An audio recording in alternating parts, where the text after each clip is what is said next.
Go live. Here we go.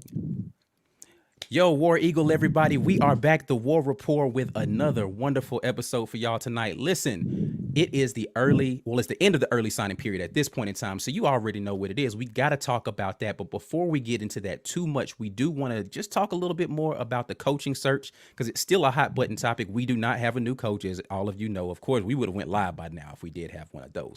But in here tonight, we got the whole crew. We got my man C-Dub, my man Mike G, and my man B Will in here to talk about it. So I'm going to start with the coaching search a little bit, and I want to just kind of let you, right before we came on, B Will, you had something that you just kind of found online, and just kind of kick it to you to start off our conversation about this coaching search and things that we've got to look forward to in regards to our coaches. Yeah, one of our favorites, well, as we named the possibilities on our last show, we brought up Cristobal at Oregon. And as it turns out, 24/7 Sports is reporting that Oregon trustees are calling a meeting about Cristobal's contract right now. So what that means is his name swirling along with Auburn is probably enough to get him a big boost and for him to stay put, if I had to guess what that means. We just paid or about to pay 21 mil for Gus to get out of here, and we got to pay a new recruit. And if they want to make that big splash that a lot of people want them to make, they're gonna have to come out of pocket to get that coach. I don't know if they want to have to pay a buyout to get that coach and pay that coach on top of that. So I say Oregon meeting about Cristobal probably means that Cristobal's gonna stay put. So Yeah, that's likely a contract restructure conversation. Like, what's it going to take for you to stay here? Like, more guaranteed money, more Mhm. years. Do we need to bump your salary a little bit more? Like, have they contacted you at all? That's probably what that's about. Yeah, more than likely. But along with that, a lot of names have been swirling over the last 3 days, and honestly, it seems that nobody knows anything. Pat Forty from Yahoo Sports was writing today, and he said that it appears to be all over the place. That Auburn's hired a private firm to do the coaching search, and that they don't Mm, really know if Auburn is actually going to listen to them. They're going about the duty of it, but they said that there are too many cooks in the kitchen. This is Pat Forty's report. Too Right. many cooks in the kitchen. Um, Translates to too many big money donors trying to get it their way, along with Alan yo. Green fielding Yeah. Oh those man. So what? words. Forget all of the implications of what it is about the money behind the scenes.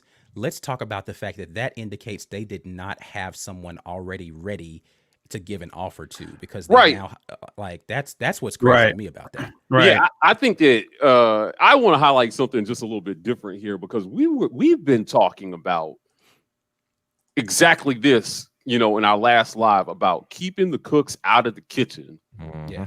Right on this about all the meddling that goes on that has really held our program back.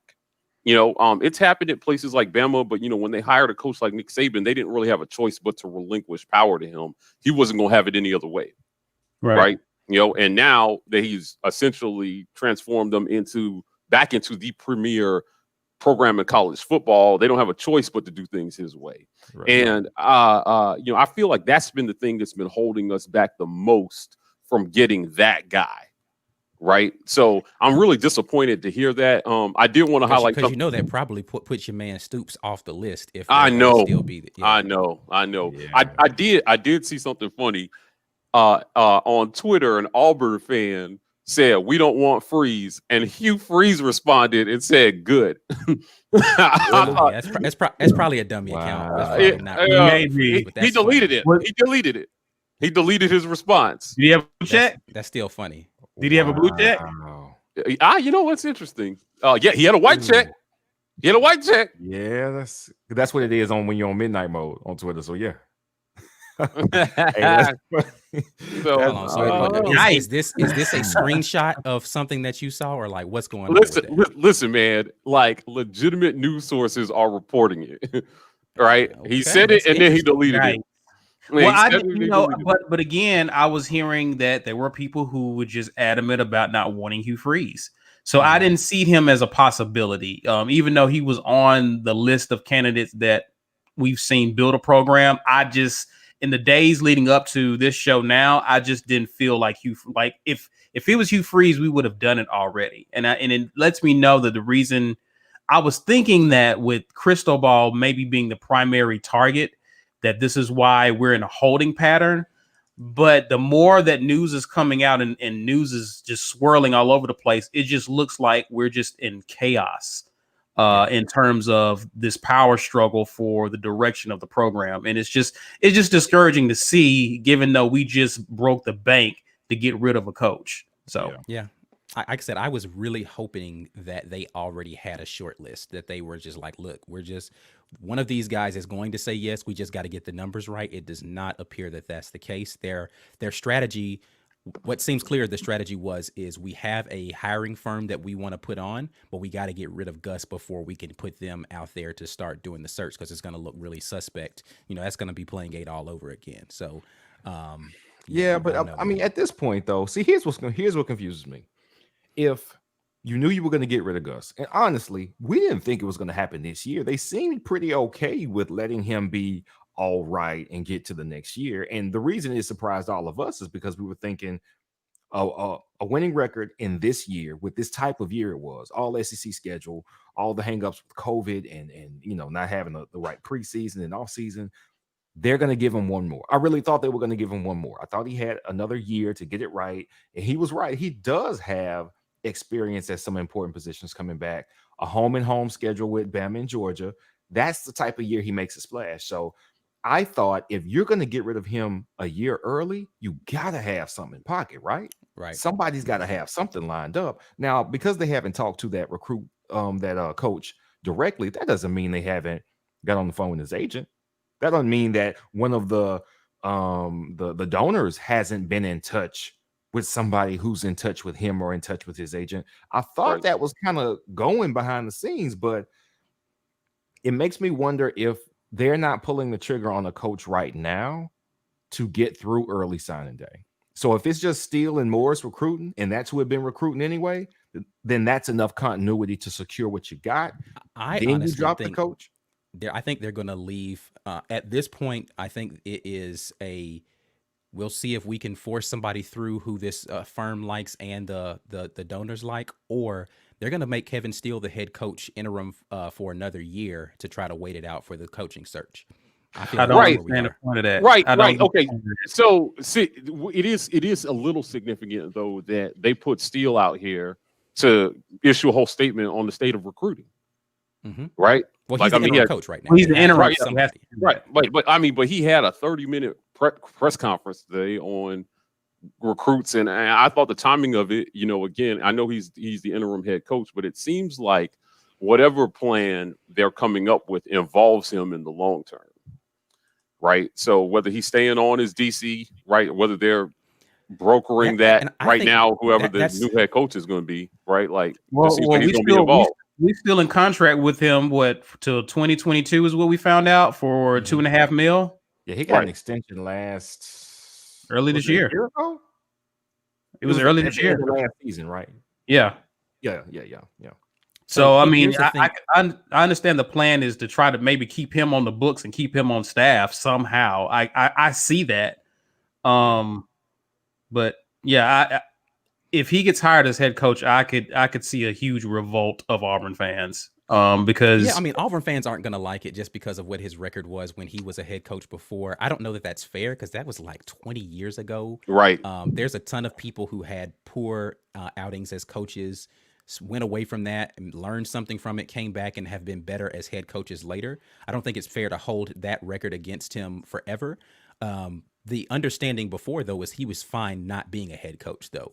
But but here's the thing. Just because you say to yourself, I'm okay with not being a head coach, doesn't mean you won't take the opportunity if it's the right situation. And this may be the right situation for him, where he's like, you know what? I like where I am. The program is in flux right now. I'm going to be the guy to bridge the gap until we find the next right guy. And that might be a contingency point with the next coaching hire is, listen, you got to keep Kevin Steele too. And that might make it more difficult for whoever they're trying to bring in.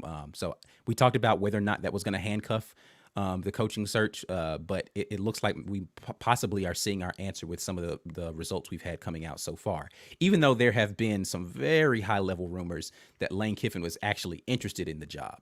So why? I think he just wants to go against Saban that badly, and he feels like he can get the better resources here to do that.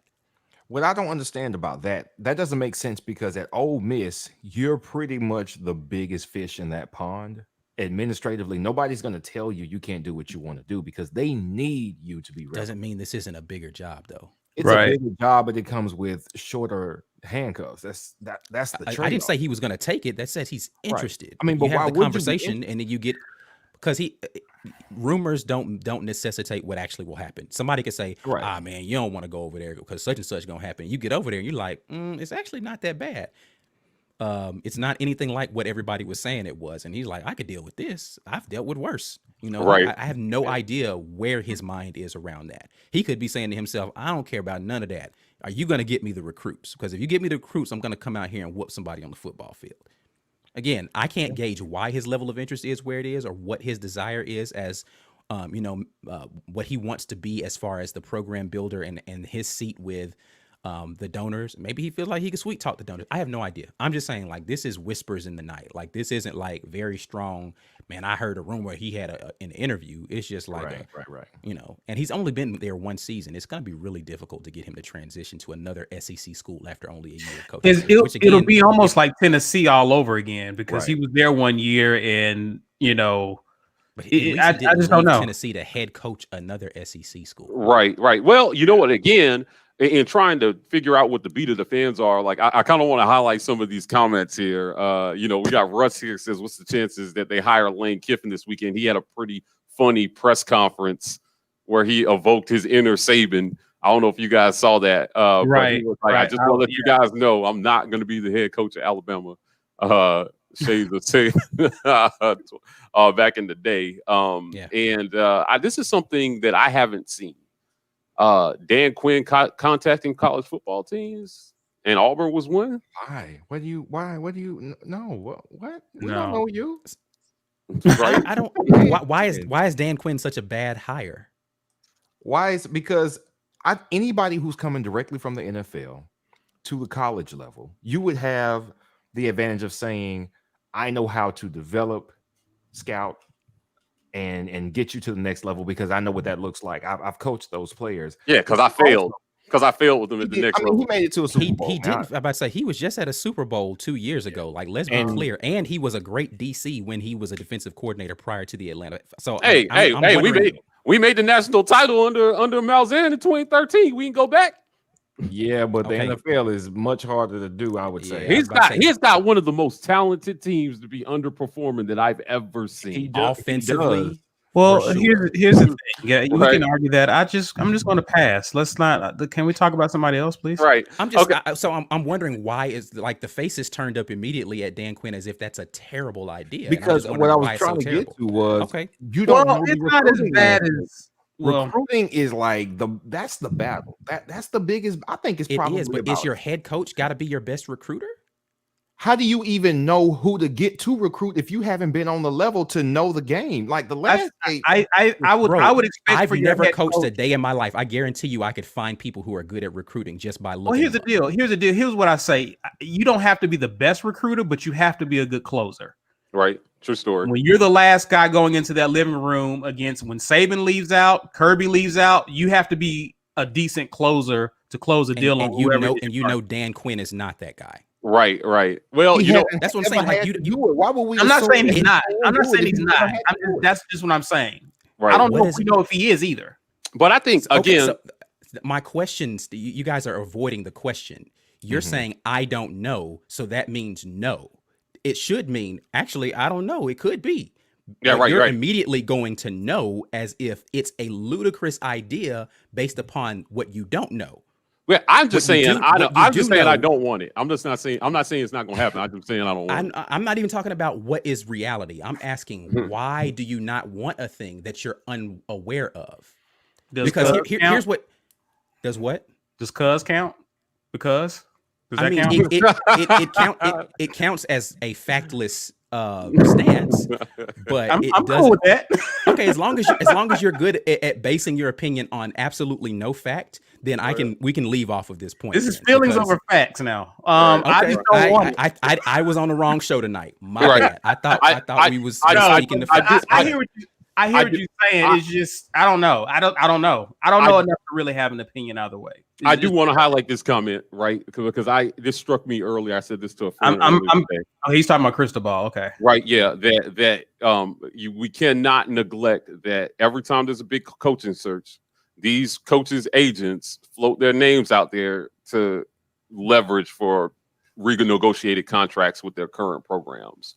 He didn't even have to do the floating this time. Yeah, yeah. So we cannot rule that out.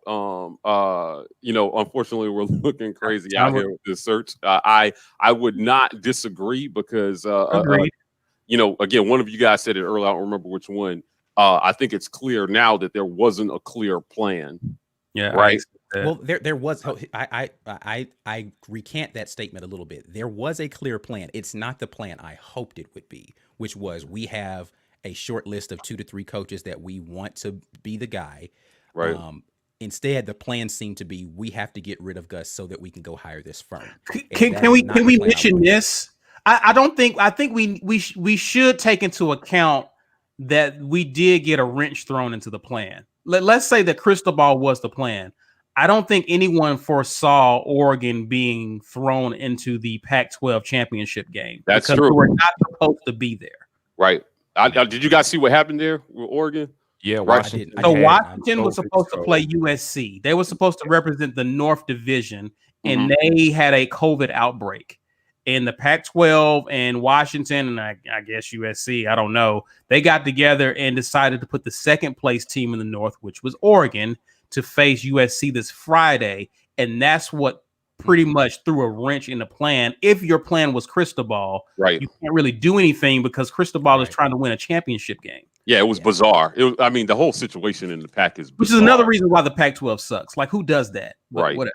Right. I would say nobody else, but the Big 12 is bordering doing stupid stuff. Like they've already waived the minimum. I mean the 10, Big 10, excuse me, waived the minimum number of games you have to play just so they can make sure Ohio State gets in there. Like everybody is just out here fudging the numbers this year, and as dominant as some teams have been, i.e. Alabama, this is going to look this is going to be a very stained year. Not to say that the team that wins it isn't going to deserve it. It's just going to be very clear that the path that they took is going to be unorthodox. Right, for sure. And hold up, before you get to that, Mike, how funny would it be if they bend the rules for Ohio State to get in and then they get embarrassed? Right. No, they don't even make how crazy would it be if they won? I'll be rooting. How crazy would it be if they did not have to play as many games as everybody else and go through the rigors of a full conference schedule, go in there fresh and beat everybody? Right. What are they going to say then? They're actually at a disadvantage because I don't doubt they're at a disadvantage. But they're going to look the other way. Going back to Mike's LSU point, I'm never going to count out a team that's got athletes as good as Ohio State. Right. Like whether they've been playing the same number of games as everybody else, they haven't looked bad in any of them. They've looked beatable in one of them. Beatable. Indiana. Okay, so it's not that Indiana just blow for blow with them. It's that they let up off the gas and Indiana just did not stop. Now Indiana did have a good quarterback, but the thing is, when you've got much better guys than the other team, that should not happen. And like Bama got semi-embarrassed on defense with the Ole Miss game, but they got 6 games to tighten it up. Ohio State didn't get that. They've had off weeks that they weren't supposed to have. Good point, B. I think you need those reps. Teams get better over time if they have adequate coaching and good talent, which we know Ohio State has. You get better. The season is your benefit as long as you don't get injured. They didn't get it. Bama got it. That was my counterpoint. Is teams get injured over time, right? And they are avoiding the injury bug by not playing as many games. So again, this could be a 100%. Bama's pretty healthy though, right?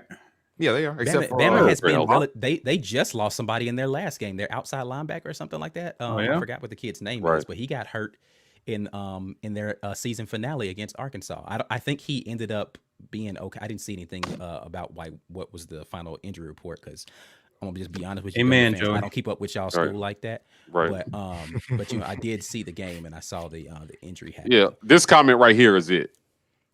Amen. Yeah, this comment right here is it. Joey, I don't know if I've seen you comment before, but yeah, we talk about this often. Hire a great coach and get the hell out of his way and let him build. right? That's what we're all hoping for this time. I mean, it doesn't really happen at Auburn, but we're hoping this time, maybe this is the time that somebody actually gets in and gets a chance to do their thing without a bunch of meddling. Yeah. So It, let me address a couple of things in light of that, right? And I want to say this very Let me make sure I'm looking into the camera when I say this. all right. Couple of things that I want to get out the way. Number one, I love my hat, and all of you Bama fans can just get over it. I might wear this hat to every show now, just because you keep mentioning how much you don't like it. First and foremost. Let's say second of all, and this is if you see a War Rapport comment in the comments, it's probably me. And I'm going to argue with you if you are coming here and you're making baseless statements. You saw I was just arguing with them about what I felt like was a baseless statement. That's going to be me. I'm gonna do it every single time. So just talk about something for real. If you're gonna come into facts over feelings exist in our comments too. I'm gonna try to chill out a little bit because I don't want y'all to be scared to talk to us. But just have a real reason for your opinion, and so we can have a real debate. Can we do that, please? Yes. All right, I'm done. Okay, cool. Listen, while Thanks for PSA. yeah, I had to get up on his soapbox there for a second, but I 100% agree. Like we cannot have an honest discussion unless we can agree on foundational facts, right? And so the fact is that Auburn is paying a lot of money. We're investing a lot into this for what we've been getting out on the field, right?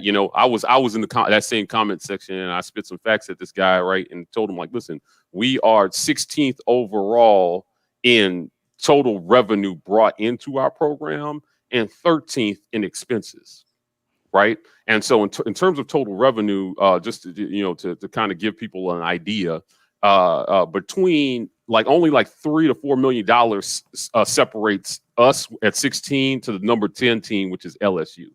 And there are 6 SEC teams in that group of 7, right? So, and Georgia and Florida and Tennessee are in that group. So, there's a lot of success in that group is what I'm saying. Some schools that are performing better than us year in and year out and spending the same amount of money and bring in the same amount of money. So I don't think it's unreasonable to expect us to have just as much success as them, right? Like with the investment that we see that's going in. I mean, they spent $13 million on a scoreboard, man. It's like a $60 million football only facility that's getting built that should be finished here in the next year or two, right? Like, the investment is definitely there. And I don't really think there's any correlation between spend outside of what you're paying for on your coaches, right, and product on the field, right? You either got a guy who can teach a kid how to play football. You need a football and you need some grass, and that's it to teach people how to play football. And that's the biggest thing. It's like, okay, we get it. We feel that other schools are outspending us, but you can't say there are only 6 other schools who spent more money on the head coach. That's it. 6 other schools in the entire nation spent more money on their head coach. And if you're telling me you're okay with being in the top 10 in spending money on that thing, and your return from that thing is not yielding you the kind of money you're spending, then I don't know what to tell you about the way your bank account your money. You just out here buying tissue and throwing it in the toilet without using it. Like, I just don't understand what you're doing with your life. Well, you know what? While we're on the topic of coaching, because we got some comments coming in here about recruiting, I want to transition to recruiting for a second. Can we hit this one comment about transfers before we get into recruiting? Because I feel like that's a good segue into recruiting. Let's talk about transfers. There was one in here about Mark Anthony Richards that I saw. And how we feel about him transferring, and do we feel like we're going to see more of that coming? Go ahead, Caesar. Yeah, we are, and you usually see it whenever there's a changing of the guard anyway. I think from what I've been hearing, we were going to see some guys leaving the program if Malzahn stayed. And now that Malzahn's gone, you're still seeing guys leaving. And one of the guys that I thought was going to leave, we've even said it, even on our show, was Mark Anthony Richards. And I was kind of hoping with Malzahn leaving that he may get a shot at getting some playing time. But I'm not mad at the guy for being over it. Is this a Gatewood situation? So is this a Gatewood situation where he got a chance to shine? right? Here's the then interesting they thing didn't play about him. that, though. Here's the interesting thing about that. You talk about, when we had the conversation earlier about Dan Quinn, you said the head coach needs to be a closer. Maybe the reason he was staying is because the guy that closed him was the head coach, and he was saying to himself, "All right, I've talked to coach, and coach has said my time is coming, right? And this and this and that." And so he was thinking, all right, coach has got my back. And then when the coach leaves, he's like, I don't know who has my back still left on this staff, because maybe Cadillac wasn't the guy who talked him into being patient. Right. Maybe it was somebody else. Maybe Cadillac was the one that was like, nah, you're not ready. And Malzahn was the one trying to keep his morale up. It's possible because if nothing else is abundantly clear from that post-game video of him dancing in the locker room and everything that you hear about the recruiting efforts that happen with Gus Malzahn, the players love him. Now, he seemed to lose the locker room a bit this year, but the players do love the guy. And so when you love your coach that much and he's not there anymore, Right. why are you still at that program? I think that's a fair point. I really think that's a fair point. I mean, I think that's a fair point, but we also got to point out on the flip side here. If it was obvious that I'm not going to get any shine, that they want to feature Tank, if I'm going to just look at Gus Malzahn and how his offenses go, he wants one back and maybe a relief back. And there are two guys in front of me because what's his name? DJ Williams is in front of him. DJ Williams can't stay healthy, so And Worm. I mean, honestly, Shivers may he come hasn't back. been healthy either, and he's a different kind of back. Yeah, So that's fair. I you're just going don't. to have I someone- figured he again. This is a fresh start. I just think he was over it. I feel like. Oh, again, I understand he- completely why he left. Yeah, like my thing is after the Iron Bowl, he justified him getting some playing time, and he still had guys ahead of him seeing the field who were not 100%. I think that's Right. enough for him to say, you know what, I'm done. I'm done. Yeah, and that may be a downside, that a negative of Gus, and we all saw that. Even though we know the players loved him, listen, he held on to his number one guy too long. He didn't let certain guys get snaps or get Right. reps to show what they do. And we were sitting here wondering what John Franklin III could do, what Gatewood could do, what I'm trying to think of some other guys. Or just Willis- wondering why did it take us so long for Tank to become the number one guy? We should have started the season with him number one. Right. Yeah. Like, you're seeing him do this in practice, and you're telling me if two guys didn't get hurt, we wouldn't have seen him until mop-up duty? Man, come on, dude. We would have Absolutely. Man. So it's to me, I think it's the same thing with Mark Anthony Richards. Right. Yeah. For sure. Yeah, Definitely. like I said, there's literally no reason why he should stay at the program. Which it's interesting. We're going to transition here over into recruiting. What we did not see in the early signing day, and that is a running back, or at least not one of note. So we'll get into that. Before we get over into that completely, though, I want to make sure we circle back and make sure that you guys know where you can find us. Of course, if you're here on YouTube, make sure you click like and subscribe to the YouTube channel. Hit the notification bell so you can know exactly when we go live the next time. Also, we are the War Rapport on Twitter and Instagram, and we are TW Rapport on TikTok. So lock in with us on all the channels to get all of the content that we're going to be putting out here. But let's go ahead and transition over into what we saw today in our early signing day. I think you had some of the numbers on this, C. So I'm gonna kick it over to you and let you talk a little bit about what we saw, and then we'll get into some of the main characters from today. Right. So Auburn finished today up with signing 13 guys, according to 247 Sports, 40th in the nation. We are the 11th ranked class in the SEC. So just to look at some of the top guys in this class, first starting out with Lee Hunter, who was the defensive tackle, and Mike and I watched some film on him, was pretty impressed with him. I didn't know if you guys had some things you wanted to speak on that you saw. Listen, Lee Hunter is a tank. Like, I mean, this guy was bulldozing people back into the quarterback, right? And I know it's a highlight tape, but I saw some things there. He looks good with his hands, right? He looks more like the prototypical D lineman that Tuberville used to recruit, where they were, they may not be the most physically imposing. He certainly is, right? But he is also very good up top with his hands. And his mechanics and his fundamentals looked really good. So I'm actually excited about that because that's a big area of need for us going into next season, right? Like, I mean, Right. Derek Brown and Marlon Davidson left some holes there on that D line. And so getting the next transformative guy in there is going to be certainly important. And right now he's right there at the top in terms of importance in this recruiting class. Yeah. 6'5", 290. He's a big dude. Just him getting acclimated. Him getting acclimated will be the key. I don't know if it said if he was an early enrollee or not. He was. So that's going to be very important. Just seeing how things play out in the spring, if we get to have a spring, just to see how he gets acclimated. I look forward to seeing him contributing in some way this season, hopefully, because we desperately need some bodies up front, especially in the interior. The second guy I want to point out is Demetrius Davis, QB out of Texas, 4-star, dual threat guy. And we watched film on him.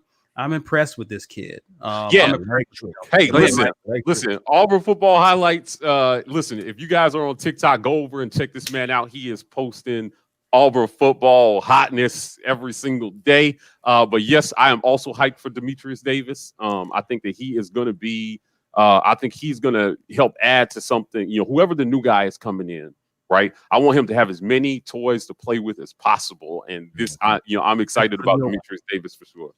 Yeah, he actually made a statement that he was okay with the idea of sitting behind Bo for another year. Right. So, he's coming in with the attitude of, I'm going to win the spot if it's available, but if not, I'm good. The only thing I didn't like about him was he's short. Like, he's only 5'11". That's the only thing. That's the only knock on him. I think had he been a little bit taller, you probably would have seen a lot of other programs running after him. Listen, line of sight matters, right? And it's one of the reasons why they thought that Drew Brees wouldn't be good at the next level. Correct. Because he just wasn't tall enough to see over the lineman. Yeah, Russell Wilson, freaking Baker Mayfield. They talked about that with him. What's the kid at Arizona right now that went to Texas A&M and then transferred to Oklahoma? Kyler Murray. Like, all of those guys have been too short for the NFL, and all of them are having successful stints as NFL quarterbacks. So, hopefully we're starting to dispel the myth that you have to be a certain height, but you do have to know what you're doing as an offensive coordinator or as a quarterback to make sure that your throwing lanes are open. So we'll see. The kid, he looked good on tape, though. Like, I'm not listening. Listen, the biggest thing I was impressed with him is Ike was, when he escapes the pocket, he's still keeping his eyes downfield. Him putting the ball, with a highlight tape, they're not going to show him be inaccurate. But I was impressed with his arm, the touch he's putting on his passes, knowing to get out of the pocket. Like, he, to me, looked like a polished, I don't want to do this to the kid, but he looked polished. I don't want to compare him to a previous quarterback of ours, but he looked very polished. Yeah, listen, he definitely looked like he had a pocket awareness about him. Yeah, that was already where it needed to be. I saw, again, like you said, it is a highlight tape, so they are going to show some of his best throws, but it wasn't those, oh, wow, he's throwing from a crazy platform. He can improvise really well. It was step up in the pocket, deliver a strike downfield on point to guys streaking with pretty tight coverage some of the time. So it was like, okay, this kid knows what he's doing with the ball in his hands. Good mechanics. Good mechanics. Yeah. What stood out to me on his tape was he on the throws that he did make, like Caesar said, good mechanics, but ball placement. Listen, man, he was putting the ball in front of the receiver where you could make a play and throwing away from defenders. Right. I mean, I saw some really good ball placement. Even on the run, his mechanics were really good. And, listen, if he's bringing that in, I think that's going to be important, right? Because it's also important to note, though, his offensive line was giving him a lot of time. He's got he got a lot around him. Like, the athletes he was getting the ball to, he had a squad. Right. They are going for their third state title this year. So he's won 2 in a row, and he has a possibility to win a third straight one for the state of Texas, which is not common. So he's definitely a gamer. This comment right here is everything as well too, right? Like, with Gus out, Demetrius Davis could have a chance, at starting for 2021. And I think this goes back to, something that we've been belaboring about this program. It's starting the right guy. Mm-hmm. Or at least putting the hook on the wrong guy quick enough. Right. And so like Bo has been served notice. Right. I think Bo has And I been hope he served takes notice. it that way too. Yeah, like so I just don't like. I'm very excited that this comment is funny, but he said I was a good QB in the '90s, but way too short. There's some other comments here on recruiting.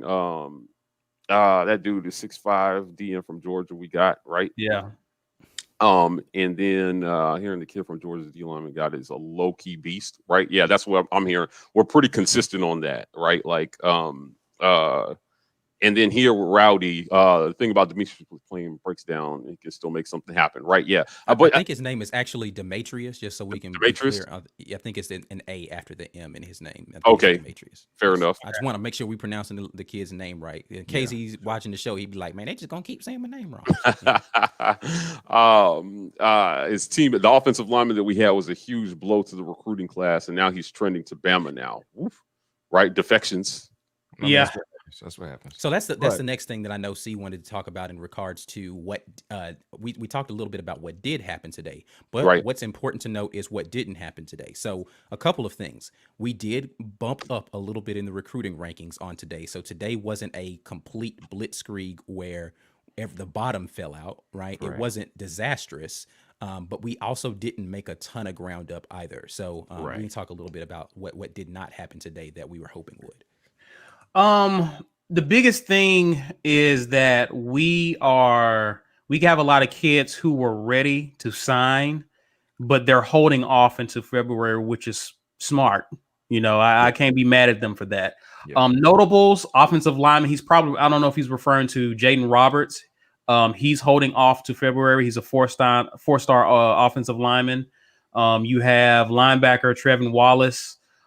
He's a 4-star. He's basically waiting to see if Travis Williams stays on staff or not. So depending on how that plays, he could stay or go.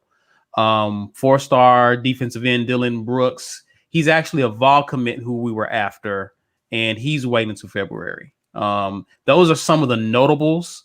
The biggest loss, which at one point I didn't think was that big of a deal, but I do want to highlight a big loss we had couple of weeks ago. Armani Goodwin, the running back out of Trussville, who was committed to Auburn for a while but decommitted, and I felt like I hear he signed with Bama. Yep. The thing with Armani Roberts, it wasn't a big deal until Mark Anthony Richards decided to enter the portal, because had he stayed on, it's not a big deal that we didn't get another kid coming in because we're pretty stacked. But given the injury issues that we had to the guys already, all three of those guys have been injured at some point this past season. So you feel good depending on the philosophy of whoever comes in. If we're going to be a balanced team or running the ball a lot, you kind of feel good knowing you have a good fourth option behind those guys. And so with Mark Anthony Richards leaving, it really highlights the decommitment of Armani Goodwin. So. So, I mean, I think it's going to be clear because we lost a couple of offensive line prospects out there, or there's a few more people who are lingering out there. Offensive line and running back are probably going to be big focuses for them to try to land something coming up here. That's one of the things I thought was interesting listening to Kevin Steele talk about the breakout from what happened is he was pretty clear about the philosophies around whether or not you do that via recruiting, or you're going to go out and find a transfer, or somebody from a Division II school to come in. That's really a head coaching philosophy of like, do you want to fill your squad with young players and develop those up, or do you want to go try to look for transfers?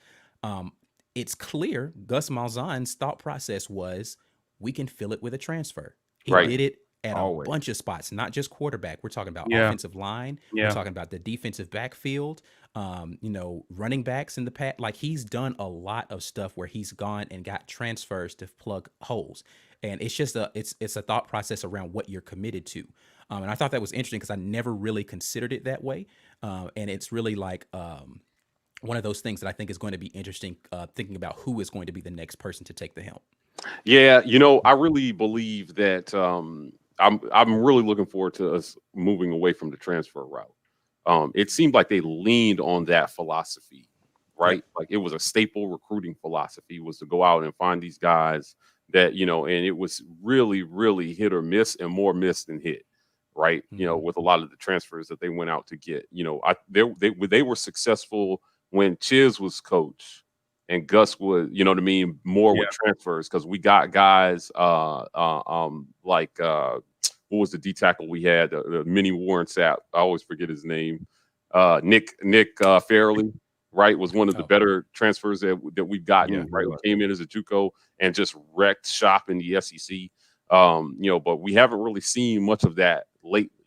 So, it's time, but again, it's time for this program to take the next step in player development. Right. And when you're developing players, you don't have to go the JUCO route as much. Now, if you get a transformative talent that had to go to JUCO for some weird reason because he got in trouble and he wants to come to your program, kind of like how we landed Cam, I'm all about it. Right. Just as long as we're I'm not saying no transfers, but it's like it can't be like your ace in the hole because you can't out recruit guys. You relying on transfers. That's what it is. It's treating them like a luxury. It's necessity. They have to go and fill the offensive line, defensive line spots from transfers because they can't recruit we can't recruit our recruiting ground as well as Georgia, Bama, LSU can. That's really what this is. This is a concession that we can't be. Well, so the other thing that you could do is get a guy who fits your system and coach him up. And that's the thing that we've avoided that step. I think it's more of a symptom of that, Ike, as opposed to missing guys because we're getting kids. It's just that they either don't fit what we want to do or we just never put them on the field for some reason. Right. And then when they transfer and leave out, now we got to go the JUCO route because we're in an emergency situation and now we have to fill that need. Can we talk about this comment? Can we talk about this comment right here? Let me. I want to throw some on that though, with specifically when it comes to offensive line, which has been the weakness of Gus's offenses pretty much every year he's had a mediocre year. Offensive line is much less a position where you have a guy that fits your system. It is size, strength, and athleticism, and enough. I don't agree with this statement so far, but I'll let you finish. Okay. So what I mean is the top recruits at offensive line are guys who have the size, have the strength, and we're talking, especially on defensive line, too, we're talking guys who have unnatural strength and athleticism to be quick-footed while maintaining that power and that strength. The top guys are going to be the best offensive linemen, no matter what. Of course, you have the fine points of using your hands and shifting your weight as an offensive lineman. That's where coaching comes in. But as far as the raw talent of what these guys are coming out of high school, the top 10 graded offensive linemen are the top 10 great offensive linemen. There's not an offensive lineman, hey, you know what? He's probably middle of the pack, but I think he'll be great for our system. No. What system do you not need a 350-pound, 6'7" dude with feet light as Emmitt Smith? You need that dude, and you're not going to get him because we're here, and you don't put the money on the table that Georgia and Alabama and LSU do. We lose that battle. That's the battle I think. I still think that there is such a thing as a fit for a system with an offensive lineman. That's just a factual statement because there are some blocking schemes that require you to move a lot more. Like you're saying, we might not get. We got Calvin Ashley. He was supposed to be one of them can't miss prospects, and he flamed out. So what I'm saying is, it has to be about fit, not just athleticism, because the guy can be athletic and still not be worth a dang on the field when you get him up to the next level. We've got to, I think we're just, our targeting is off when it comes to the offensive lineman that we're attempting to go after. That was Herb Hand though. And Herb Hand was a miss. So let's put that on. Somebody just said that in the comments that our O-line went down when we hired Hand as the coach. So I had not heard. I think there is such thing as a fit.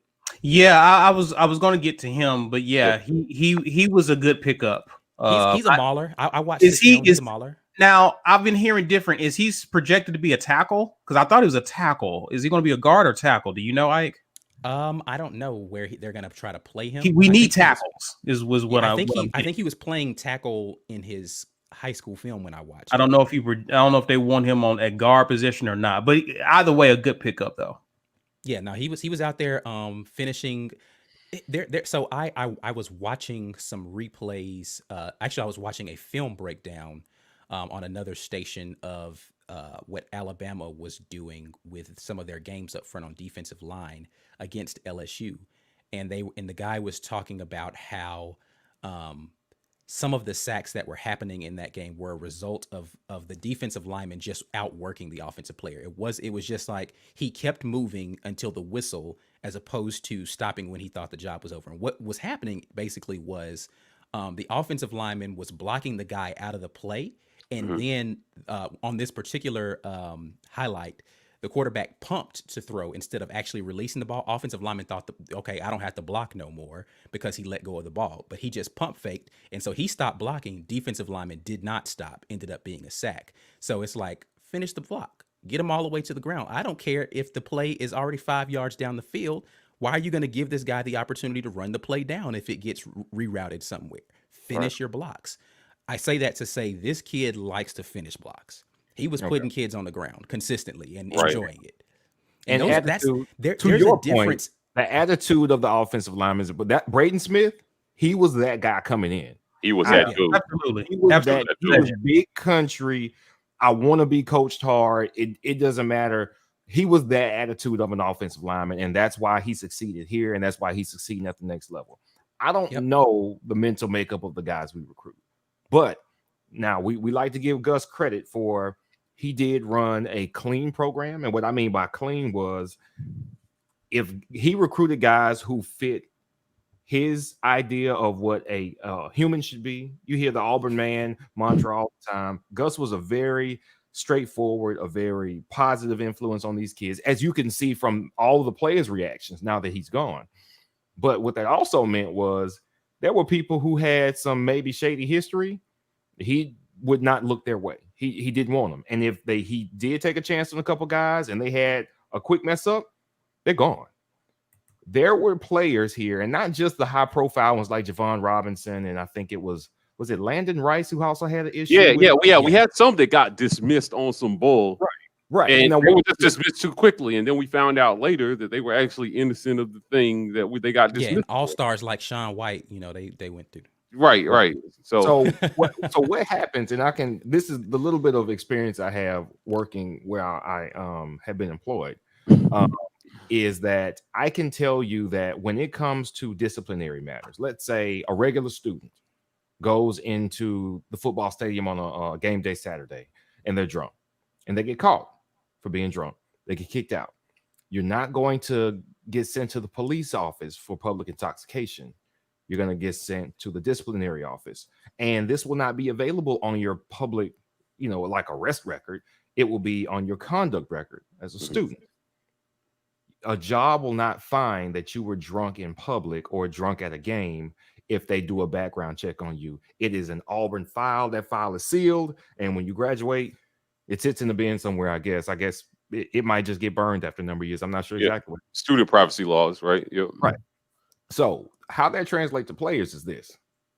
If a player does something, anything, if they get caught, let's say they get caught drinking in public, let's say they get a driving violation, they get caught with some weed, a weapon, even when it comes to things like, breaking and entering, anything that a player get in trouble for, it also goes into that record. It does not have to be disclosed publicly what a player did. If charges are brought against you, that's another story. That's a whole nother story. If you're accused of something, or if you do something that is not quite arrest you and throw you in jail, you have a choice. As a coach, you have a choice. You can say, I'm going to handle this internally. You don't have to disclose. You don't have to tell the media that something happened. You don't have to tell the media this is what happened and here's how I'm going to handle it. All you have to do is say, hey, we're going to do something. Or in the case of a lot of universities, you do nothing. And guys get to stay on your team. Hey, listen, at the end of the day, what I think needs to happen is we need to go out and get some dogs, and I expect a new staff to be able to manage them, right? That's what I want to see. I would go and get talent and then teach these young men and mentor and teach these young men how to act right, right? Like, listen, if you have a stable program, right, and you have built a solid program, the senior guys will bring in the younger guys and get their act together. Right. We see it, right? If you have leadership, it starts at the top of leadership, man. If we get some positive leadership at the top, where it's not just dispose of all these guys as soon as they make one mistake, right? But then that wasn't even among the team because Isaac pointed out like they didn't treat Sean White the same way, right? Like he had multiple mistakes and just stayed on the team, and it wasn't until he finally got a public intox that they kicked him off the team. No, it Right? wasn't until we had a viable replacement at quarterback. Fair And enough. then he got a public public intoxication. intox, right, So yeah. Mike, Right. I got a question for you because Okay. what you're saying, all right, is not something that I disagree with. Okay. What I'm telling you is that similar to the academic standards at a Stanford or Vanderbilt that limit who you can bring into your program, Okay. there have been a certain set of moral standards here that are the product of Gus Malzahn, which I think we would all agree with are good. Yeah, for the most part. That has limited the types of players that we go after and how short of a leash each player gets when it comes to conduct. Okay. So we have had players who, basketball and football, who may have had a great early part of the season, a great offseason and A-Day, and then they're transferring before the season starts. And you're thinking, what in the hell? You know what happened? Something happened where they did something they weren't supposed to do. And Auburn goes, listen, we're not going to say anything, but you got to transfer because you can't be here. We don't want you here because you did this or you were close enough. You're doing, it might not be their first strike because we don't hear about it. You won't necessarily. Yeah. They keep a lot of stuff internal. They keep a lot of stuff internal. So if one thing happens, they let you slide. Maybe you were going red shirt, you weren't getting too much burn. So they were like, hey, listen, just keep your head down, practice hard, go to class, you'll be good. You get into something else again, and like, no, you got to go. Now, what the kid's going to say is, it's been a great experience in my time here. I'm always going to be a part of the Auburn family. And then they're going to go somewhere else. But what really happened was something that should not have happened in the first place. That is a limitation here that does not exist at every school. I get it. Listen, I understand it. Now we got a new regime coming in, baby. So just bring in the dogs and let them off the leash. That's all I'm saying. Right? That's all I want to see. That's the hard part, Mike. Yeah. Listen, bring in the dogs and let them off the leash, right? And you can still have. I'm not saying that you can't have moral standards. You can have moral standards, right? Right? Like I'm not saying. I don't think those ideas are mutually exclusive. But I want to get to some more of these comments here because we've got some great comments coming in, right? Yeah, I agree. I think that we all agree that O-line is a place where we're going to have to see some immediate improvement. Well, or you're going to lay was going to address that, but right. You know what I mean? This guy's saying that Goodwin actually signed with LSU. He did. He signed with LSU, right? This is interesting. Keontae, my man, right? Bring back Trooper Taylor. I will tell you, Trooper Taylor had the blocking wide receivers I've ever seen. Yes. Oh my God! Like listen, when they were dependable. They were not the most explosive, but they were dependable. Passes weren't getting dropped like that. Listen, Darvin Adams and Terrell Zachary. He was a dog on a recruiting trail. Oh man, listen, Darvin Adams and Terrell Zachary were the best blocking wide receivers I've ever seen. On the outside, they were holding blocks for Cam. They were springing people. I always thought that it was a mistake that Darvin Adams jumped to the NFL too. I thought he went too early trying to go pro. But he was one of my favorite wide receivers that was very unheralded, and I think he actually holds the record for most receiving yards in an SEC championship game. Like he had like 250 yards in that SEC championship game against South Carolina. Yeah, we went crazy against them in that game. Yeah. Whoever we get, we need to take advantage of Tank and our tight ends. I don't disagree with this comment. There's a transfer coming in for Oklahoma. This is the first time. Grant L. Katera, something like that. He had retired. Offensive coordinator, though. Concussion issues. So he unretired and then transferred here because he technically sat out this current season when he had retired. So what did you say? I said that's up to the offensive coordinator as to how we utilize people that are on the field. Exactly. Right. You know what? Let me ask y'all something. All right. So we've been hearing varied reports. We heard Cristobal was a target at some point. We heard what's his name? Hugh Freeze's name. And then that kind of dwindled because rumors were like, nah, Hugh Freeze is not a target. And then he apparently tweeted out like, no, y'all, I don't want y'all. So I got a question. So Kevin Steele's name has come up, not only as the interim, but as a possible permanent replacement. Right. No, I got two-part question. Number one, how inspired are each of you by the idea of Kevin Steele being the head coach of this team? But number two, is that the best thing for continuity and preserving the talent that we're getting in here? I'll answer the second question first. Yes, that's probably the best thing for continuity if the new coach is not going to be able to keep Steele and some of the defensive staff on board. So if he's saying if new coach comes in and says I want to hire my own guys, I don't want to bring Steele along, then that's going to be a problem for continuity. Your first question was about how much am I inspired by the idea? Not much, actually. Like I like the idea that Kevin Steele is going to be here. I just would need to see what would happen from the remaining of this, the remainder of the staff perspective, right? Because I don't know that there is a coach that is the defensive coordinator and the head coach. So he'd have to promote someone else to DC and let them call the defensive game plan, however they want to do it, and then backfill that person. So I just don't know what that would look like. Who is the guy on our staff that's ready to be a defensive coordinator? And then who do you go get to replace that guy on your staff? I don't know the answer to either of those questions. Right. This is just kind of circling back on something we said either. So yeah, we definitely agree with that. I'm not sure. I don't know how I feel about this comment about Hand. Agree. Mixed. It was a mixed bag, right, with Hand at O-line. It felt like at one point it was going the right direction, and then now we're at where we're at. So like, there were some misses on O-line during that. We had some big misses because we were recruiting fairly decently, but they just didn't pan out. And I don't think subsequent years after that transition back to Hand and Grimes, I think we went one recruiting cycle where we really didn't pick up much on the O-line, and we're suffering now because of that. Right. I think I like this comment by Vonnegut Brooks about the leash statement about how. Oh, listen. So how long is the leash you want?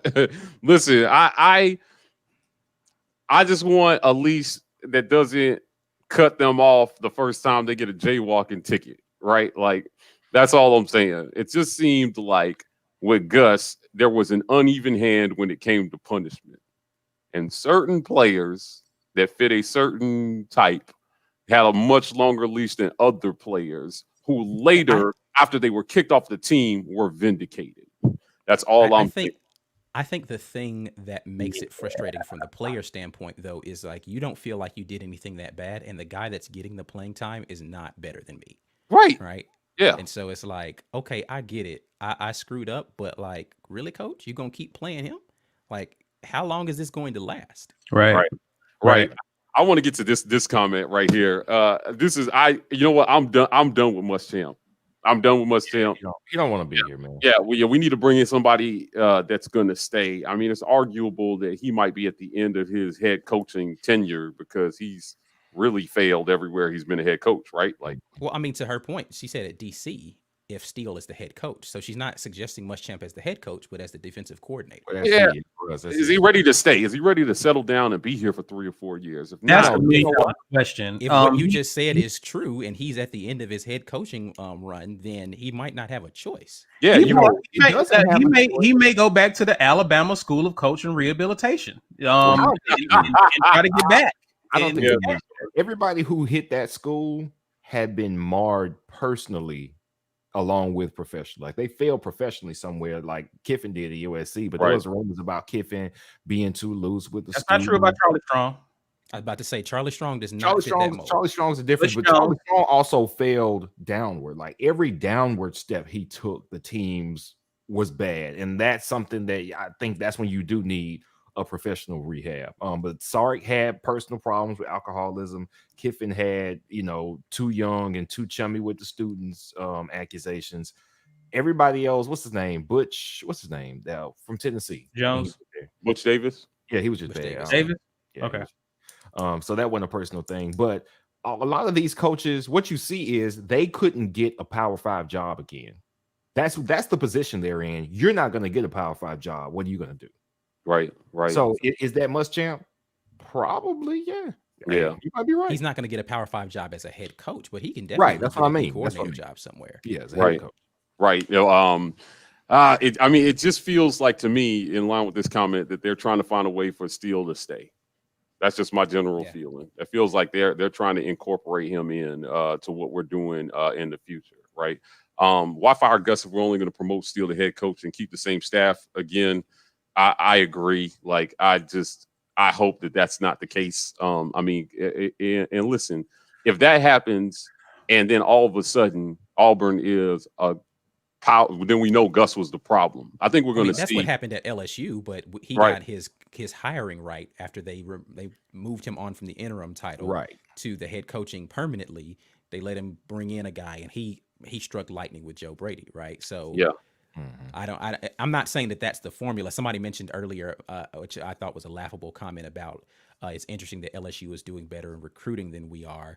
Right. When, they were in the same trajectory as Auburn, and that is not true. They've Not true always at all. gotten better talent than us. Yeah, right. Always. They had been doing better than us before now. They had a down season mostly because of a ton of guys leaving and injuries. Let's not mistake where LSU's state of the program is just based upon how many wins they had this season, because Right. those two things are not the same. That's not a trend yet for LSU. Our situation of mediocrity was trending. We were trending towards the middle. Yeah. Right. LSU is not. One down year is not a trend. So let's be clear. Yeah. Here's the thing, guys. I feel what we're doing. We have one foot in the door on the way of trying to change the program, but we have one foot in the We're in back. purgatory. Yeah, like with Malzahn. Like we were trying to keep the things we liked about the Malzahn era while moving on to something better. And I don't know if that's the way we should go. I think that this is a poor attempt for people to try to pacify fans, because Kevin Steele and his defensive staff are very widely liked around the Auburn fan base. And to be frank, Gus Malzahn had a ton of support still. Like, there's a lot of people who didn't like Gus Malzahn, but he had a ton of support, specifically from the people in the Auburn community. So this is just a way to pacify people, to be like, look, okay, we're not going to take all your candy away. We're just taking this one piece. But to be fair, And that's not what we that to me. always do. Unfortunately, Alan Green, if you happen to tune in, you have to have some resolution, and you have to be resolute in the way that you're doing this. Rip the Band-Aid and let's get to, like, we might suck for a couple of years because you made the wrong decision. Is Alan Green really? Is he being allowed to? The question is he? Yeah, to me, this has really exposed who's really pulling the strings and who may be a figurehead here. Right. Y'all, Right. Everybody below the big money people are figureheads. Everybody below the people who are writing the biggest checks. And remember, Allen got hired by a Leaf, who is not beloved here. And Leaf didn't even trust Green to make decisions about the football program. He was still making decisions with Green here. So you think big money people are going to respect Green? Listen, there might as well be no. When it comes to football, there is no university president. There is no athletic director. There is the big money, and they pick the coach. That is exactly how it goes. So him being here, as long as this is Auburn and the makeup of our donors is still what it is, similar to the point that Alex Kozan tweeted out that we read on the show on Sunday, that is the state of our program more than anything. And the disarray with the coaching search is demonstrative of the fact that a few people, maybe 3, 4, are tugging the rope in different directions when it comes to who do we want? What do we want them to do? Do we want to keep it the same? Do we want to make it different? I'm sure Alan Green has some very definite ideas, a very 1, 2, 3 selection that he wants to get to, but he's got to clear it with the big money, because who's going to pay for these people? Right. See, here's the thing. I thought that until we heard about this firm search. I thought he had a 1, 2, 3 guy, and he was like, nah, I got a group of people who are headhunters and they do this. Like, that's a very corporate strategy to go after a head football. And that's what Alan Green is over here raising money. All right. That's all they asked him to do. Raise money. And when we tell you to deliver this handwritten note that says fire Gus or the president, you do that. Right. Outside of that, what else? Right. I mean, listen, Alan Green has no real power. Yeah, I can't say that, we're out on that one. I mean, there are some interesting ideas here. This is an interesting comment. I think this is an interesting comment. This kind of goes into what Brian was saying. So I want to make sure I got this one up on the screen. And I think if there's any truth to this, right? Like, and behind the scenes, we are losing control of the team. It is time for a leadership change, right? They won't let that dirty laundry out, right? But it is possible that if there are some behavior problems off the field, it may have had an impact on the product that we were seeing on the field, right? Because right now, where we're at as a fan base is we're reaching for explanations on why we're recruiting great and then not producing, right? And the truth is that it could be a mixed bag of things, right? All the things that we're saying could be true, which is why it was time for him to go, right? And he was a good guy, and everybody I talk to says, Gus is, nobody thinks Gus Malzahn is a bad guy. Right? Nobody hates Gus the guy, right? Like, but it was just time to move on from this. And I didn't get the sense that he was losing the team in this way. I think that Chiswick was losing the team in this way. Chiswick was. Chiswick had lost it. Right. They were. I don't know how. I don't want to say they were running crazy because again, I have never personally seen a football player commit a crime or crack somebody over the head. I've never seen that. Right. But never mind. Oh wait, time out. You sure? Did you go to school at Auburn? Because I just didn't go out. That's what. Okay. So Right. Because I've seen many a fight break out. Library. I've seen I ain't seen no crimes, but somebody could have pressed charges for the way that those fights happened, for sure. Right. So yeah, I think again, it was Gus as a closer. I don't know. I'm if in between on this comment, right? Like, it seemed like we got our fair share of recruits. I really think that the problem was more player development than it was who he was getting or misevaluation of the guys. They were good, but they weren't the right guy for the system. Yep. So it's how I felt there. So like, here's an idea. Listen, the theme of Gus Malzahn's tenure at Auburn University was overpromise, underdeliver. Right. Because he was promising a lot to these recruits, wasn't delivering it in playing time or in their ability to get to the next level. He was overpromising to the administration, and that shows in the contract that he got, but he wasn't delivering in wins or even his ability to put forth a competent product on the field. The expectation of Gus Malzahn was through the roof. What you got on the field was just average. And that's like anybody who is upset about this firing, I get it. I really do understand that you never know. Grass ain't always I get all of that stuff, but you cannot force yourself to remain in purgatory with a guy who refuses to grow. And Gus refused to grow. Right. You 8 years of the same thing, 7 years of the same thing. How many more years do you want to see the same product on the field before you decide this is just who this guy is? Yeah, 8 years was enough. Go ahead. Oh, well, I was going to say, all right, so this is what I was thinking. What's wild to me is that Gus really had every other year, he should have been extremely competitive. Like we should have won 10 games every other year with the talent that we had. He still have his job if he was doing that. I'll tell you that much. Okay, so I'm thinking back 2013, we actually won one more game than we should have won. Georgia was the one we had no business winning. Bama was Nick should have put faster guys on the field to make the tackle, and we went to overtime. That was actually Nick's overconfidence or his lack of foresight about what could possibly happen at the end of that play. That was actually tactically really good on Gus's part. He had the guy back there just in case, he told everybody if it comes up short, we got the return on. Right. Gus was good at stuff like that. He was, especially against Nick. But go continue. But yeah, so. And the only reason I brought that up is because people say the kick six was lucky. The kick six was not lucky. We were going to overtime, but Nick Saban made a poor decision. Nick Saban lost Alabama that game. But he won one more than he should have won that year. Still a fantastic year. 2014, the Texas A&M game, where we had like 5 fumbles. Yeah. And we ended up on the fumble. Cameron Artis-Payne is on the ball at the bottom of the pile, but the refs let them wrestle and pull off his helmet. Like there was a still shot with them like tugging his helmet off to get him off of the ball, and then they got possession of it. We should have won that game. 2015, Jeremy Johnson, we were bad. Should Jeremy Johnson have been the starter? That will be the question. Why did we have nobody better than Jeremy Johnson behind him? Who did we recruit in 2014 after Nick Marshall's outstanding year? Right. So I think that was the first year we went to Sean White halfway through the season. We had a bye. We came out, I think, against Kentucky on the road.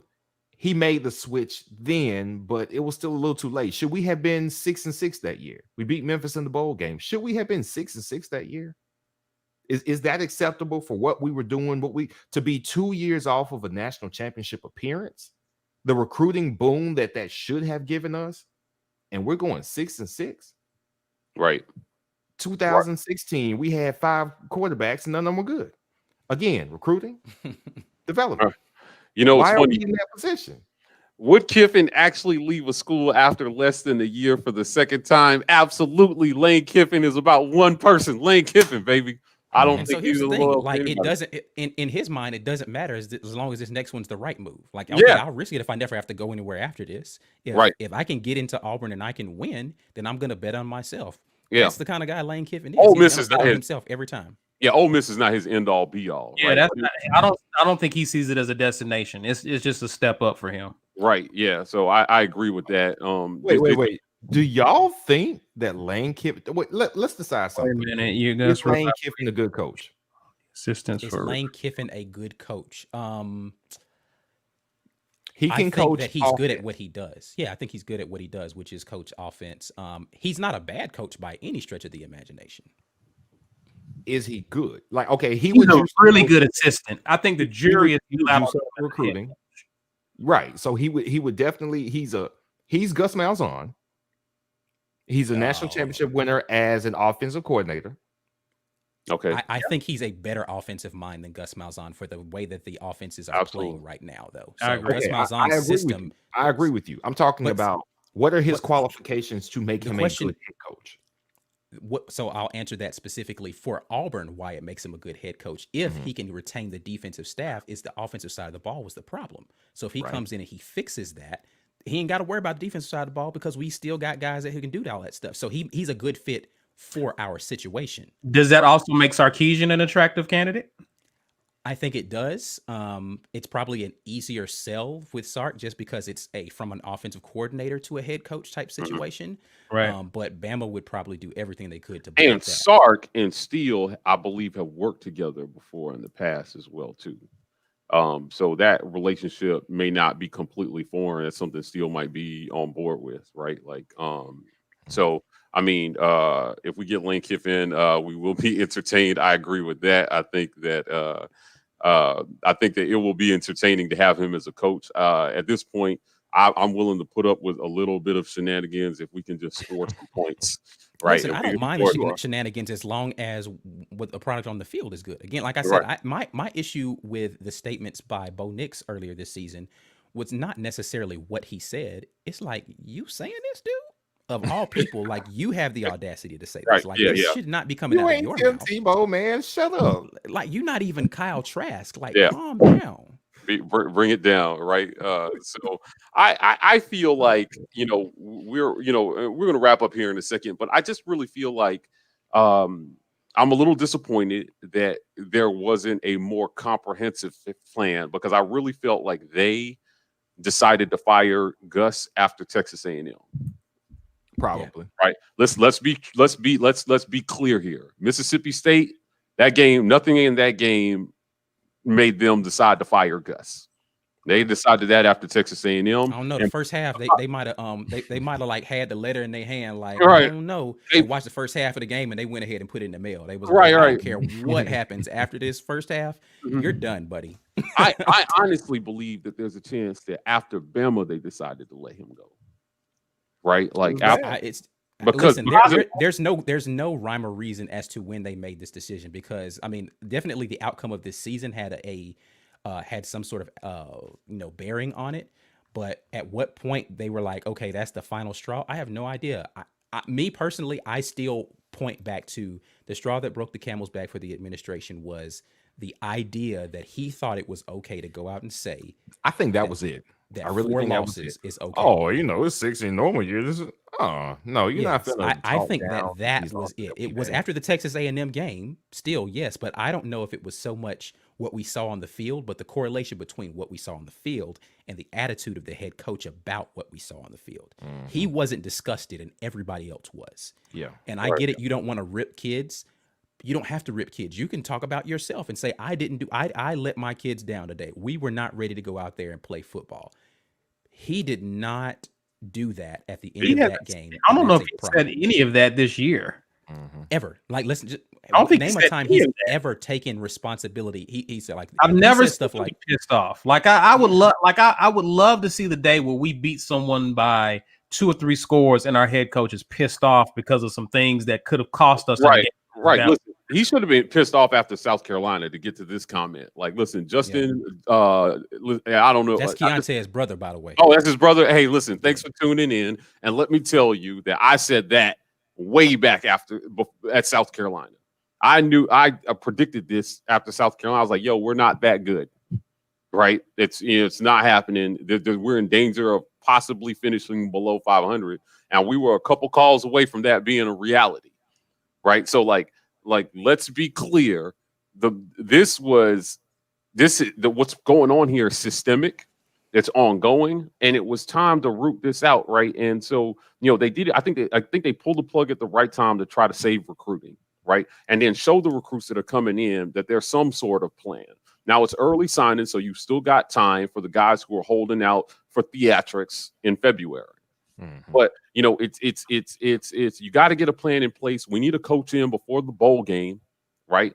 I would expect in the next 7 days we're going to have a coach, right? Get Tigers Unlimited. Raise the money for if we got to pay Cristobal's buyout at Oregon. Let's just do whatever we got to do at this point, and get the right guy in here. I wasn't, I want a program builder. I want a program builder. I want a guy who's not looking at Auburn as a springboard to his next job, because it seems like that's what we were for a lot of people over the last 20 years, right? People would come as coordinators, make their name, okay, right, and then go somewhere else to make a lateral move, but at a bigger program. And, it's time for somebody. Fair, most of those guys sucked here as head coaches, but. Well, no. I'm just talking about like as coordinators, and then went to make lateral moves. Some of the coordinators, right? Yeah, for sure. Right. And I think that Auburn can be a job where people want to stay for a while, right? Like, I mean, I hate comparing us to Bama. I really do. But you know what? We have access to the same recruits geographically, right? We have access to the same kind of money. We got into a big back and forth, Caesar and I did, about the correlation between dollars spent and what we see on the field, right? And I just feel like I'm gonna disagree that we have the access to the same kind of money. Yeah, we do not. Well, okay, let me put it this way: like but that extra dollar that they're spending doesn't matter in terms of what they're putting out on the field. Either you can coach kids or you can't. We got enough. We got enough money. We got enough money. No. Time out. I'm gonna finish this point. We got enough. Time out. Hold on now. We got enough money to pay a good coach to come in here and just coach kids. I'm not. Right? No, that's not the point that I'm arguing. I believe we spend enough money to have a competent program. My point is that we don't spend your statement was we have access to the same money that Bama does. That's not a true statement. No, not Bama specifically. Oh, okay. I'm just saying, like, listen, in the group of schools around us that are performing better than us, right? We have access to. It's not like we're spending way below them.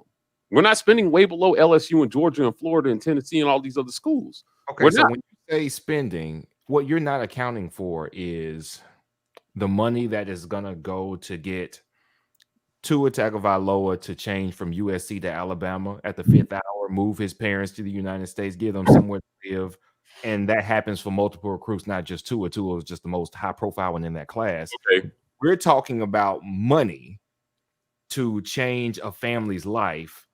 But 4 or 5 times per recruiting cycle, you have to have that money available. Yeah. Listen, you're talking about recruiting violations that are mythical in nature. I'm not going to delve into that conspiracy. I'm just saying from a program. I won't even go into that. Let's just talk about actual dollar spend, though. Like, where does Alabama rank nationally and how much they spend on their football program versus Auburn? right? They spend about on well, I can't say football, but I know in athletics in general, right? They spend about last year they spent It's about clear they only care about football. So let's be yeah, real. yeah, they spent about $20 million more than we did on athletics in general. I don't have the Probably football breakdown. 15 million of that is football. Football, right? Yeah. So like we spent 130. We had $139 million in expenses. You don't, They, you don't think gymnastics got a little bit of that coin, Ike? Softball ain't doing too bad either. They got some of that other 5 that I just talked about. Okay. they operated in a $21 million deficit last year. This is the first time in 20 years that their athletics department has actually lost money. Right. We operated at about a $20 million surplus because they brought in close to $160,000 in total revenue.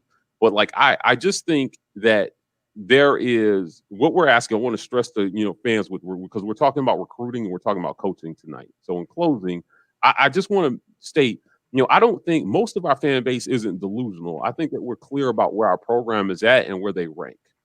Right. The bar isn't beating Bama every year. Bama fans like to think that the only thing that we live for is to beat them at the end of the year. Right. No, we just like to brag about that when it happens. Yeah. But that doesn't mean that that's the only thing that we care about. When our season sucks, then yes, we look forward to that the most. But like y'all used to do the same thing. Don't be stupid. Anyway. I got into it with a Bama fan in the comment section. It was a really stupid comment about how they play for championships and we play for the Iron Bowl. And after the last whistle blows at the Iron Bowl, we don't play for anything. I said, well, my response to that was, well, because the Iron Bowl is usually our last game of the year, if we're not playing for an SEC championship, we quite literally don't play for anything after the last whistle of the Iron Bowl. So I don't know what this comment is, right? My point is that we don't live to beat Bama. We want to beat Bama, right? But at the end of the day, I think if we had Texas A&M's type season this year, right, Gus would still have his job, right? They won every game but Bama, right? So the expectation isn't Bamazoidal, I think was the term that they used. The expectation is not losing to South Carolina. Right. Yeah. No, like we just talked about expectation on our previous video. So you guys can go and hear kind of what we talked about with that.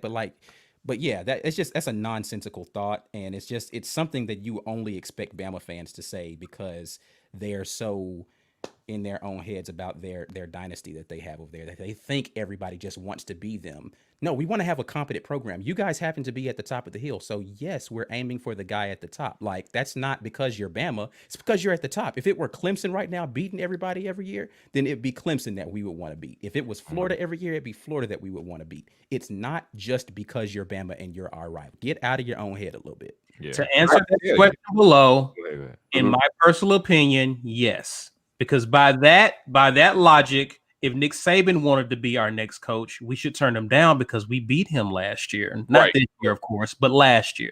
Yeah, correct. That's not a good example. Yeah, I think if you gave Cristobal Auburn's players and Gus Cristobal's players, Cristobal runs Gus off the field. Like that's why I say Cristobal is an upgrade. I mean, we had a historic, we had a very memorable defense that year. A lot of people struggled against us. Right. Including Bama that year. Yeah, like I mean, no plan. There's just so much going on here to unpack. But kind of in closing, we appreciate everybody for logging on. We want to hear from you, right? Like, so part of the thing at the War Rapport is we're a fan forum, right? And we want to keep the beat in the heart of the fans here. So, hit the comments. Let us know what you guys think in terms of what topics that you want us to talk about. Throughout the offseason, we're going to continue to cover recruiting right up until National Signing Day in February. And then going into spring practices, we're going to have a lot of special content for you guys. So please hit like and subscribe. On YouTube, we are The War Rapport on Twitter and Instagram, and TW Rapport on TikTok. We're dropping top 10s over there and giving you guys a lot more short form content to share. So you guys got any closing thoughts here before we log off for the night? Hold on, Auburn family. We'll see how this coaching search pans out. Man, we're gonna see, man. Hold on. No choice but to be patient. I understand everybody wanting it to be over with, but we just got to let it play out. Yeah. Hold on. All right. Well, listen, we'll be back at you guys Saturday with another live. But until then, War Eagle. War War Eagle. Eagle.